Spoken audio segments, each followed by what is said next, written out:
Hello everyone Nepali style chicken curry भनेपछि हामी नेपालीहरूले धेरै जसो यसरी नै बनाएर हुन्छ चिकन। तर आज चाहिँ यो भिडियोमा हजुरहरूलाई म अलि नयाँ तरिकाले यो प्याज गोलबेडा खुर्सानीहरू चाहिँ बोइल गरेर एकदमै मिठो ग्रेभी बनाएर यो नेपाली स्टाइल चिकन करीको रेसिपी सेयर गर्दैछु।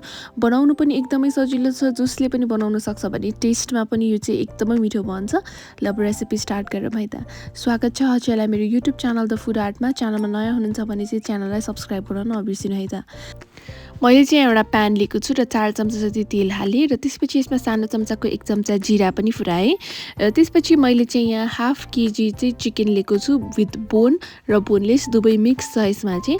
अहिले चाहिँ यो तेल अलि बेसी नै हुन्छ किनभने हामी चाहिँ यो चिकनलाई पहिला मजाले परपर भुट्न पर्छ, त्यही भएर यो पछि चाहिँ हामी तेललाई निकाल्छौँ। हजुरहरूले चाहिँ मिडियम हिटमा यो चिकनलाई हालिसकेपछि यसलाई चाहिँ हल्का ब्राउन कलर नआउन्जेलसम्म यसलाई चाहिँ फ्राई गर्नुपर्छ र यसलाई बिस्तारै चलाउँदै पकाउनु पर्छ। हजुरहरूले चाहिँ नर्मली हामीले चिकन करी बनाउँदाखेरि चाहिँ प्याजहरूलाई मजाले काटेर प्याजहरू फ्राई गरेर हल्का लेन्दी हुन्छ प्रोसेस पनि।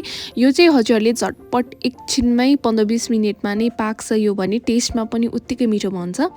त्यहाँदेखि चाहिँ यो चिकनलाई चाहिँ यतिको फ्राई गरिसकेपछि अब हजुरहरूले चाहिँ कतिको पिरो रुचाउनुहुन्छ त्यही अनुसार हरियो खुर्सानी हालेँ, मैले 4वटा जति हालेँ र साइडमा एउटा कराईमा 4वटा जति खुर्सानी, 2टा जति मिडियम प्याजलाई यसो ठुलो ठुलो गरेर काटेँ र 5वटा जति मिडियम साइजको गोलबेडालाई पनि एड गरेँ र यसलाई चाहिँ मजाले बोइल गर्दैछु।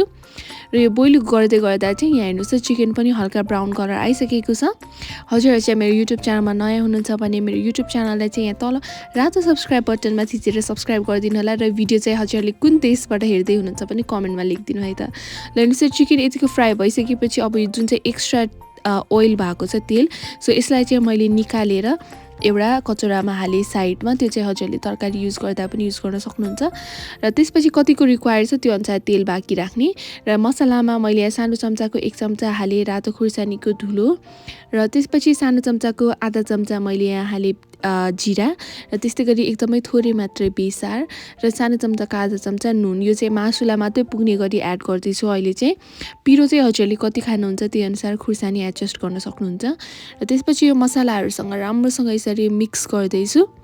ल हेर्नुहोस् यो यतिको भइसकेको छ।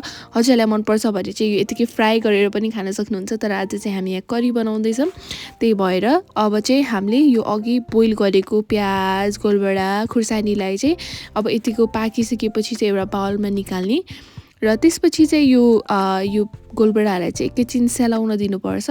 हजुरहरूले चाहिँ यो तातोमै फेरि ब्लेन्ड नगर्नु होला।